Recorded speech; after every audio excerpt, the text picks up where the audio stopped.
Olá, boa noite. Papa recebe participantes do encontro anual com moderadores de associações de fiéis, movimentos eclesiais e novas comunidades. Em Lisboa, terra de Santo Antônio, fiéis celebram o doutor da igreja no local de seu nascimento. No Brasil, nossa reportagem registra homenagens ao santo português. A celebração da memória de Santo Antônio na Grande São Paulo. Tradicional bênção dos pães marcou a data na capital sergipana. Relíquias de Santa Terezinha percorrem a capital mineira. Supremo Tribunal Federal define que FGTS seja pago a partir de correções pela inflação. O trabalho do setor de transportes de São Paulo para devolver milhares de itens esquecidos por passageiros. E em Tambaú, no interior paulista, a Marcha da Fé para homenagear Padre Donizete. O Canção Nova Notícias está começando a serviço da vida e da esperança.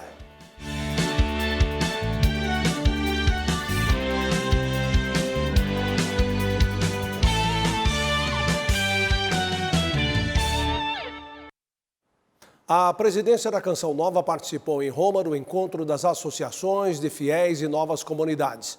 O evento contou com a presença do Papa Francisco e do presidente da Canção Nova, Padre Wagner Ferreira. Veja na reportagem. A missa, presidida pelo cardeal Kevin Farrell, abriu o encontro anual dos moderadores de associações de fiéis, movimentos eclesiais e novas comunidades. A presença do Papa Francisco no evento demonstrou a força e a beleza deste novo tempo da Igreja. O caminho sinodal requer uma conversão espiritual, disse o Santo Padre. Sem uma mudança interna, não podem ser alcançados resultados duradouros. O meu desejo é que a sinodalidade seja a forma permanente de agir da Igreja, entrando no coração de todos, pastores, fiéis, até que se torne um estilo eclesiástico compartilhado, declarou. Nós conseguimos viver aquilo que o Santo Padre nos pede, que é a sinodalidade, caminhar juntos. Mais de 200 representantes de 95 associações de fiéis, movimentos e novas comunidades estiveram no encontro. Do Brasil, entre outros, estavam o Padre Wagner Ferreira, presidente da Canção Nova, e Moisés Azevedo, fundador da comunidade Shalom. A presença do Papa e o testemunho das novas comunidades, dos movimentos e o convite para vivermos um estilo sinodal em vista da missão, eu acho que é a essência de tudo isso. A partir da presença de diversos estados de vida, uma missão realizada em profunda comunhão com a Igreja, o diálogo ecumênico, o serviço de amor aos pobres, tudo isso fala da sinodalidade dos movimentos eclesiais e novas comunidades. Após a audiência com o Santo Padre, a programação seguiu, com momentos de partilha e espaços para perguntas e intervenções livres dos participantes. Isso nos identifica, esse espírito de comunhão, de caminhar juntos, de partilha, está fazendo um bem enorme. Queremos depois transmitir tudo isso. A corresponsabilidade de leigos e ministros ordenados no exercício de funções de governo, o envolvimento de casais e jovens na evangelização, na ação caritativa e social, foram assuntos refletidos pelo tema do encontro, o desafio da sinodalidade para a missão. Quando o Papa ele falava da sinodalidade, que é um serviço para a Igreja, veio forte no meu coração a presença do nosso fundador, Padre Jonas Abib. Para a Canção Nova, é uma oportunidade de também nós testemunharmos a nossa pertença à Igreja. Ou seja, a nossa missão, ela se realiza para que possamos contribuir com a evangelização do mundo. De Roma para Portugal, porque celebrar Santo Antônio é tradição em Lisboa e feriado na cidade. Milhares de fiéis vão à igreja onde se encontra o local de seu nascimento. A parede florida é disputada porque todo mundo quer fazer as suas fotos. O Museu de Lisboa, Santo Antônio, ao lado da igreja, conta a história dele e, neste ano, traz a reconstituição e os elementos obrigatórios das marchas populares, que saem às ruas na noite do dia 12 de junho e tiveram início em 1932. Atos de devoção e dos milagres do santo estão por todo lado. E ainda uma curiosidade. Esta iconografia é a que mais se aproxima do perfil de Antônio, um homem corpulento e de baixa estatura. Primeiras descrições das suas biografias diziam que ele era baixo e forte porque morreu com hidropisia, com retenção de líquidos e, portanto, seria, enfim, mais para o gordo. Temos aqui uma imagem feita por Gregório Lopes, um pintor português do século XVI, baseada nessas primeiras descrições, mas depois a imagem de Santo António vai evoluir muito próximo da imagem de São Francisco de Assis, um homem magro, austero, e portanto aparece-nos sempre um rapaz novo, porque ele morreu jovem, vestido de franciscano, com o livro na mão, sinal da sabedoria, e depois ao longo dos séculos vão ser acrescentados outros atributos, como seja o lírio, sinal da pureza, a cruz, sinal do cristocentrismo franciscano, e depois o menino Jesus. Dias de muita festa em honra ao Santo Lisboeta. E são muitas as tradições, entre elas os tronos de Santo Antônio que enfeitam as ruas da cidade. Lojas e moradores inscrevem-se para a exposição e os seus tronos entram no roteiro das celebrações, cada um mais curioso que o outro. Os detalhes estão símbolos nacionais, daquele estabelecimento comercial e o amor ao santo casamenteiro, que, sobretudo, leva os fiéis a casarem-se com o céu a partir do exemplo das suas virtudes. Ele nasceu, viveu cerca de 40 anos e 20 dos primeiros anos nasceu aqui na cidade de Lisboa. Depois 10 anos passa em Coimbra e só os últimos 10 anos de vida é que passa em Itália e no sul de França. E, portanto, nós contamos esta história e depois contamos a devoção, como a devoção se espalhou pelo mundo inteiro e chegou a todos os continentes. E o Canção Nova Notícias volta agora aqui de Brasília. A Câmara dos Deputados aprovou a urgência do projeto de lei que iguala o aborto realizado após 22 semanas de gestação ao crime de homicídio. A matéria segue agora direto para a votação no plenário da Casa, sem precisar voltar para análises de comissões. A votação foi rápida. Em menos de um minuto, o presidente da Câmara, Arthur Lira, anunciou a aprovação da matéria. Agora o texto será aprovado diretamente no plenário da Casa, sem passar por análise de comissões relacionadas ao tema do projeto. O autor do requerimento de urgência, deputado Eli Borges, defendeu a aprovação. Esta mãe, por exemplo, ela tem consciência de que está carregando o bebê na barriga e por que matá-lo? É uma pergunta forte, mas não justifica. O projeto de lei iguala o aborto acima de 22 semanas ao crime de homicídio. O texto também proíbe o aborto mesmo em casos de gravidez decorrentes de estupro, se houver capacidade de sobrevivência do bebê naquela altura da gestação. Atualmente, a legislação permite que a interrupção da gestação seja realizada em 3 ocasiões: estupro, risco de morte à mulher e anencefalia fetal. Muito em breve a gente consiga aprovar o mérito também desse projeto tão importante. Cada dia que passa são vidas que estão sendo ceifadas. Daí a nossa pressa, a urgência, a premência de aprovarmos esse projeto. O requerimento de urgência para aprovação do projeto foi protocolado algumas semanas depois que o ministro Alexandre de Moraes, do STF, suspendeu a medida do Conselho Federal de Medicina que dificultava o acesso ao aborto legal após 22 semanas por vítimas de estupro. A resolução do CFM proibia a técnica de assistolia fetal, método recomendado pela Organização Mundial da Saúde em casos de gestação com tempo superior a 22 semanas. O procedimento usa uma injeção de produtos que induz a parada do batimento do coração do bebê antes de ser retirado do útero da mulher. A Igreja Católica defende a vida humana desde a concepção. O nosso desejo de cristãos católicos é da vida em todas as instâncias, a partir da vida uterina até a morte natural. O Supremo Tribunal Federal decidiu alterar a correção do Fundo de Garantia do Tempo de Serviço, o FGTS, para que esteja de acordo com a inflação oficial do país, medida pelo IPCA. Com isso, haverá aumento da atual remuneração das contas vinculadas ao FGTS e beneficiará cerca de 70 milhões de trabalhadores nos próximos depósitos. A correção não será retroativa. Após publicação da ata, caso não haja pedido para esclarecer algum ponto do julgamento por parte de algum ministro da Corte, a nova regra começará a valer. E nesta quinta-feira, a Arquidiocese de Brasília recebeu a visita do representante de Taiwan no Brasil. O território chinês da Ásia Oriental tem uma pequena comunidade católica com menos de 1% da população. O representante diplomático é católico e presenteou a Catedral Metropolitana de Brasília com uma doação em dinheiro para a reforma do campanário. Com o recurso, os sinos devem voltar a tocar em breve. O badalar dos sinos da igreja é um chamado para os fiéis participarem das celebrações. Na Catedral de Brasília, eles também são um marco da arquitetura moderna. Há 54 anos, o templo recebe cerca de 3 milhões de visitantes anualmente. Para celebrar os 60 anos, a Arquidiocese prepara uma grande reforma que inclui a modernização do campanário. O valor da obra é estimado em R$ 126 mil.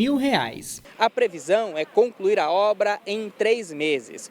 Os sinos da Catedral Metropolitana de Brasília são um símbolo da presença da igreja na capital do país desde 1970, quando foram doados pelo governo da Espanha. Na manhã desta quinta-feira, o representante de Taiwan visitou a catedral e fez uma doação em dinheiro que vai ajudar na reforma. Acredito que a melodia do sino da catedral será reiniciada em breve na capital Brasília, tornando-se um importante dispositivo auxiliar para nós católicos. Expressaremos nosso amor a Deus com os sons que trazem à nossa memória o céu. O arcebispo de Brasília agradeceu a generosidade da representação do governo de Taiwan e destacou a importância de um diálogo aberto da igreja na capital federal com representações de nações do mundo inteiro. Esse ato de hoje mostra muito bem o diálogo que estamos buscando fazer, que estamos buscando construir, onde Taiwan está nos ajudando a recuperar os sinos da nossa catedral, que estão precisando de serem recuperados, para que voltem a soar de novo, para que voltem a badalar de novo.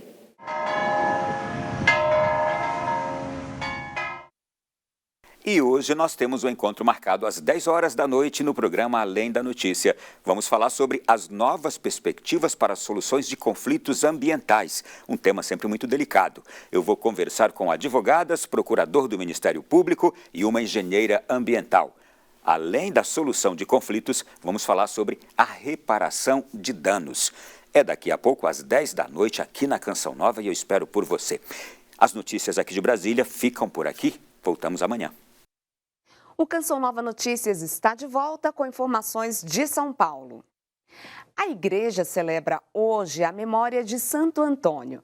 Nascido em Portugal, ele é bastante popular aqui no Brasil e em várias partes do mundo. Na região metropolitana de São Paulo, o dia foi marcado por uma grande festa na Diocese de Osasco. Veja na reportagem.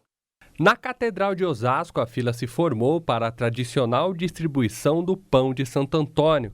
Entre as devotas estava a Dona Maria, grata ao santo pela bênção recebida por sua irmã, que passou por complicações durante o parto em um 13 de junho. Aí minha mãe entrou em pânico e falou, vamos rezar, pedir para que Santo Antônio coloque a mão. Na hora o nenê conseguiu nascer e sobreviver. E, nossa, é uma bênção. Antônio viveu no século XII e foi canonizado menos de um ano após a morte. Doutor da igreja, seu testemunho de vida foi marcado pela pregação e caridade, de onde nasceram relatos dos pães multiplicados pela oração do frade e distribuídos aos mais pobres, reflexo de tradições como a do bolo, associada à fama de casamenteiro, por ajudar os casais mais simples da época. Até mesmo quando ele evangeliza e que de tal forma a palavra vai tocando os corações, inclusive de hereges, inclusive de pessoas que não acreditavam, né? E a partir do poder do anúncio do evangelho, essas pessoas vão se convertendo e ele vai ao encontro. Em Osasco, Santo Antônio é padroeiro da cidade e da diocese. Pela manhã, uma das missas foi presidida pelo bispo diocesano, Dom João Bosco. Ele é aquele simples franciscano e ao mesmo tempo doutor da igreja e nos ensina de todas as formas. E a gente tem a maior alegria de dedicar a Ele, nesse dia de hoje, a nossa oração. Entre as milhares de pessoas que passaram pela igreja estava Tamires, nascida em 13 de junho. Ela tem forte ligação com o padroeiro. Ano passado, na verdade, eu estava desempregada, né? E eu pedi para ele que conseguisse me arrumar um emprego, porque estava bem difícil a situação. Então, através desse pedido, eu consegui arrumar um emprego aqui na cidade de Osasco mesmo, que hoje eu sou muito grata. Você já perdeu algum objeto em transporte público? Olha só, a Secretaria dos Transportes Metropolitanos do Estado de São Paulo registrou mais de 53 mil objetos esquecidos pelos passageiros só no primeiro trimestre deste ano. A boa notícia é que, por meio da busca ativa, as centrais de achados e perdidos já devolveram mais de 16 mil itens. O intenso vai e vem de passageiros nos meios de transporte público resulta, em média, na perda diária de cerca de 400 itens nos trens, metrôs, ônibus e terminais. Todos os dias, dezenas de pessoas passam pelo setor de achados e perdidos à procura desses pertences. Meu óculos de grau que eu perdi ontem no metrô, acabei esquecendo, apoiei o braço do lado e acabei esquecendo ali. Vou ver se por acaso está no perdidos e achados. Os objetos recolhidos são separados pela equipe da Secretaria dos Transportes, que recolhe os objetos e faz um cadastro detalhado para facilitar na hora de devolver os itens. Pode ser tanto nas estações como aqui na central. E aí, através dessa separação, quando a pessoa vem, a gente consulta, localiza e verifica se for da pessoa mesmo, faz a devolução. Em 2023, os principais objetos esquecidos foram cartões diversos, bilhetes de transporte, documentos pessoais, carteiras e crachás. Neste ano, as chaves e os celulares passaram a fazer parte na lista desses objetos. Do início do ano até maio, a central registrou mais de 1.200 itens esquecidos. Cerca de 420 objetos foram devolvidos aos donos. Então, a gente tem uma devolução de mais ou menos 30%, mas ainda tem muita gente que não busca o serviço, não vem procurar os seus itens. Porque às vezes está aqui e você acha que não tem mais solução e tem. A gente encerra por aqui a participação de São Paulo. Amanhã voltaremos com novas informações para você. Até lá! Um bloqueio atmosférico posicionado sobre o sudeste e centro-oeste do país dificulta o avanço de frentes frias para essas regiões. Previsão de chuva rápida em algumas localidades de Minas Gerais e também do Espírito Santo, mas com aberturas de sol ao longo do dia. O tempo segue firme no Rio de Janeiro e também em São Paulo. O ar seco no interior da região mantém a umidade relativa do ar baixa, entre 30% e 36%. A umidade relativa do ar segue em alerta também entre o Mato Grosso, em Goiás e também no Mato Grosso do Sul. As temperaturas continuam altas e faz calor à tarde. Predomínio de nuvens de chuva em algumas áreas do Rio Grande do Sul. O tempo segue firme em outros pontos do estado. O Nordeste tem expectativa de chuva. Temporais são esperados desde o litoral de Alagoas até o Rio Grande do Norte. O ar quente e úmido contribui para a formação de nuvens de chuva no norte do país. O dia abafado com sol e pancadas de chuva entre o Amazonas, em Roraima, no Amapá e também no Pará. As temperaturas nesta sexta-feira pelo Brasil vão estar assim. Em Salvador, máxima de 28 graus. Em Cuiabá, mínima de 21 e máxima de 37 graus. Em Aracaju, a festa em honra a Santo Antônio reuniu milhares de devotos ao longo desta quinta-feira. Durante as missas, a tradicional bênção dos pães marcou a data na capital sergipana. Desde as primeiras horas da manhã, devotos já se concentravam no largo da igreja para participar da festa de um dos santos mais populares. Santo Antônio é um dos 3 santos comemorados em meio aos festejos juninos. O grande doutor da igreja, doutor evangélico, ainda hoje a sua língua continua intacta na Basílica de Pádua. o seu ensinamento e seus gestos nos ajudam a se encontrar com Deus. Este casal participa todo ano das festividades. Nesta igreja dedicada a Santo Antônio, há exatos 11 anos, o sim dos dois diante do sacerdote no presbitério marcou o início da vida matrimonial.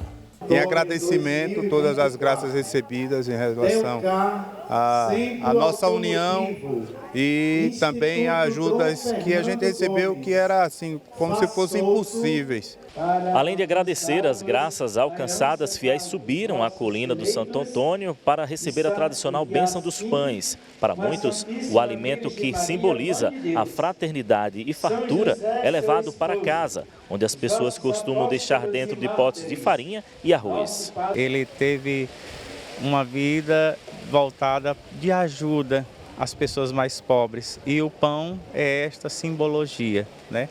O pão que não pode faltar na nossa mesa, que todos nós possamos viver a fartura, a partilha e a fraternidade. Depois da bênção, a gente distribui e leva para casa, simbolizando a fartura. Chega em casa, a gente coloca no potinho de farinha, passa o ano todo e a prosperidade sempre permanece no nosso lar. Recorrei a Santo Antônio. Olha, a cada 5 anos, o Movimento dos Focolares, fundado por Chiara Lubich, realiza um evento que reúne jovens de dezenas de países.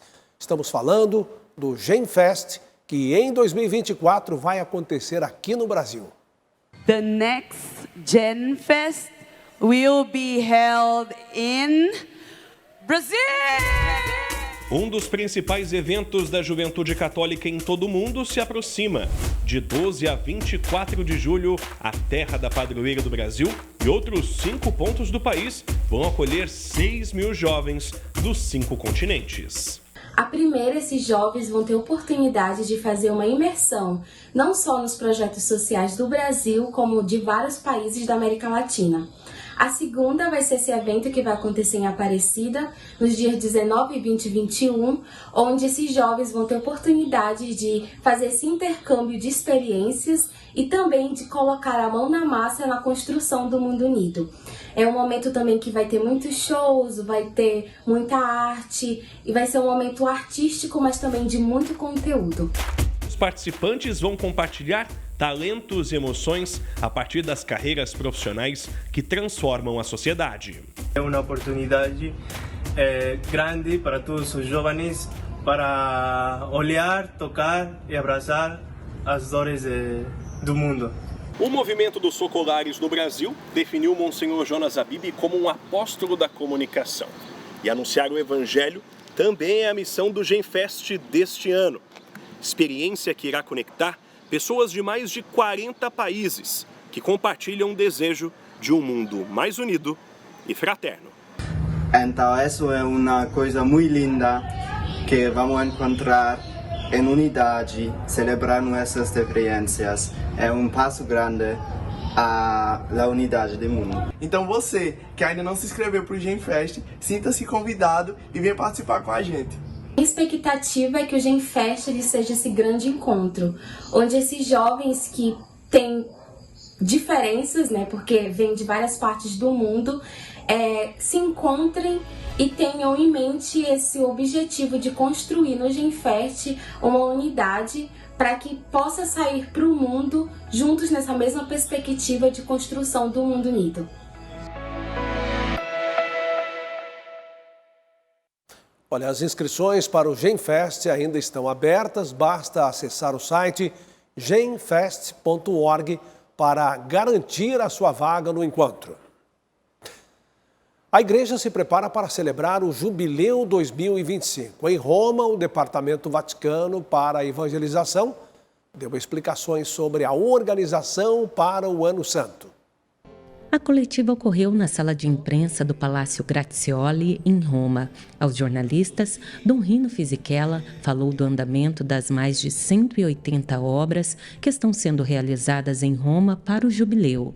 Temos a certeza que as obras são uma notável obra de engenharia e serão entregues no início de dezembro, conforme o calendário estabelecido. Para aqueles que não poderão vir a Roma para o Ano Santo, o bispo recordou uma orientação do Papa.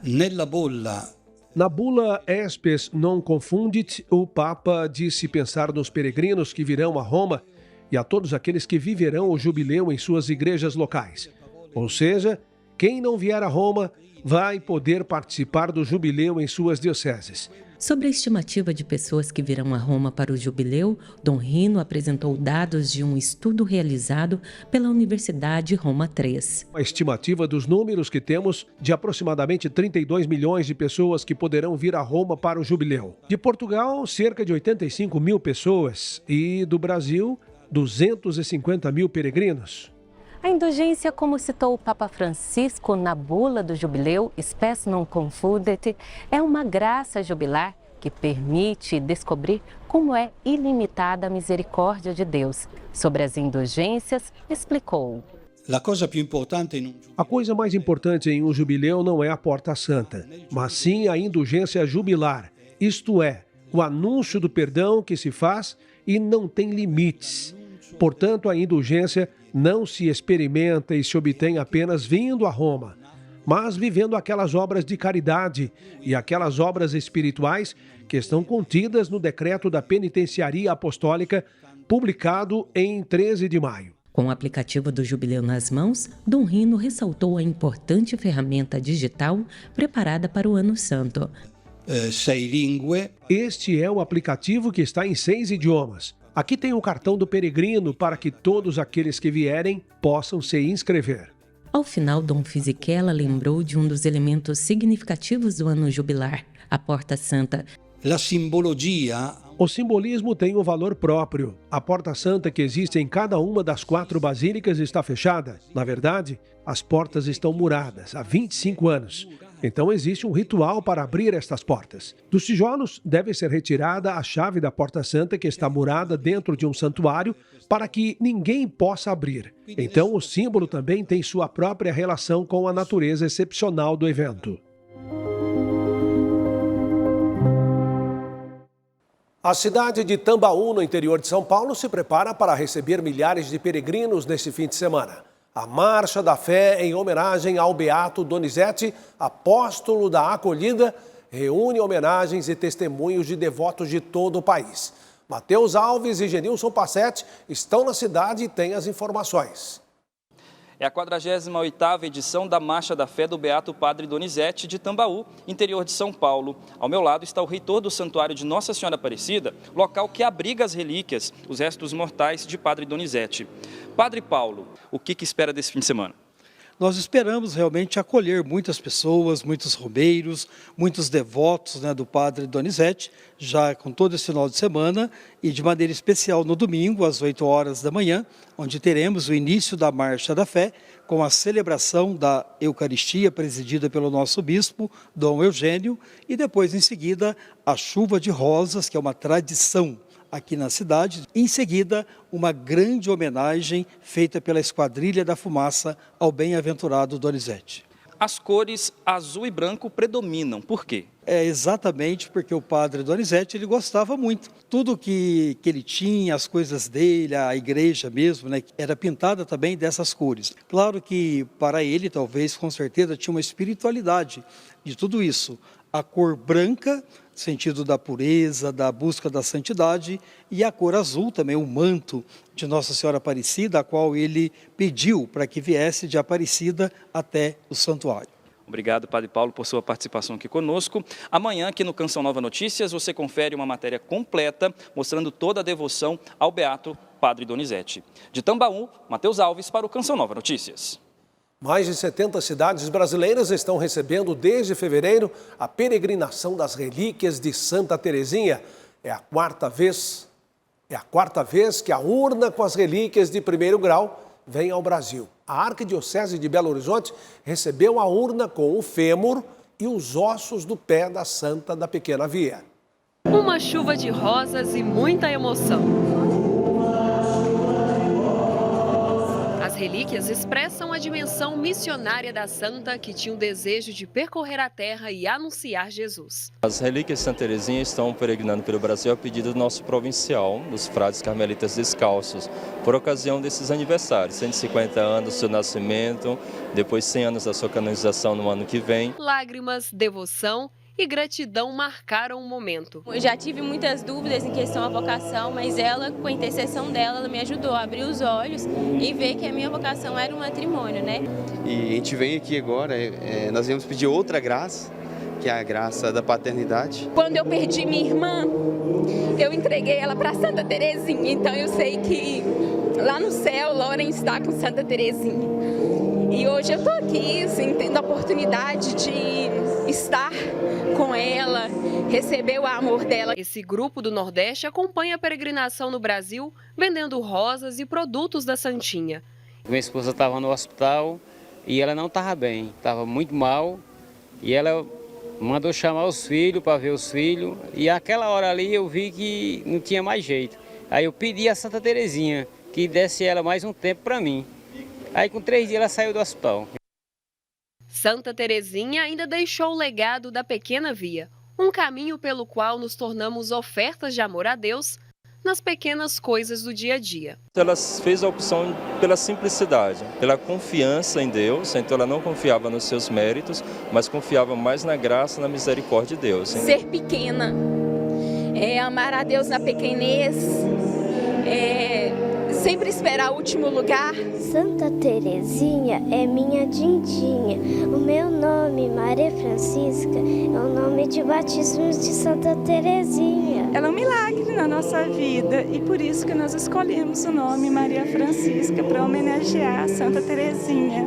Que assim como Santa Terezinha, possamos cantar essa linda melodia de viver de amor. Amar-te, Jesus, que perda fecunda. Quando somos capazes de transformar as situações de morte em vida, como fez Jesus, nós vivemos a espiritualidade cristã de forma concreta.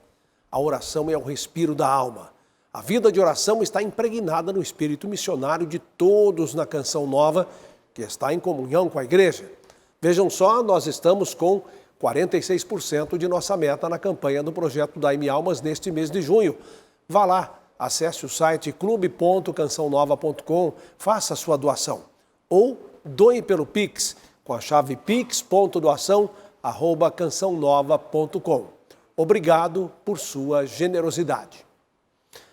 Olha, vai começar nesta sexta-feira na Canção Nova o acampamento Fé e Milagres. Oportunidade para viver uma experiência de fé e encontro pessoal com Deus. Mas o que é a fé para você? Confira na reportagem de Ederaldo Paulini e Alan Toledo. Fé para mim é tudo. É acreditar que Deus existe e que Ele vai realizar o melhor para nós. A fé é minha vida, é minha respiração, é o meu sol, é o meu caminhar, é tudo na minha vida. Sem ela eu não vou conseguir nada e não conseguirei nada. Tudo eu consegui através da minha fé. Nos tornarmos cristãos de fé é um milagre que podemos experimentar. No exercício de fé alcançamos intimidade e proximidade com Deus. O fiel precisa então ter fé para que os milagres aconteçam. A fé vai ajudar a pessoa a caminhar, a fazer a vontade de Deus e por graça e por misericórdia dele, ele pode conceder sim as curas e pode acontecer também os milagres. Os maiores tesouros de nossa fé estão escondidos na simplicidade e humildade da cruz.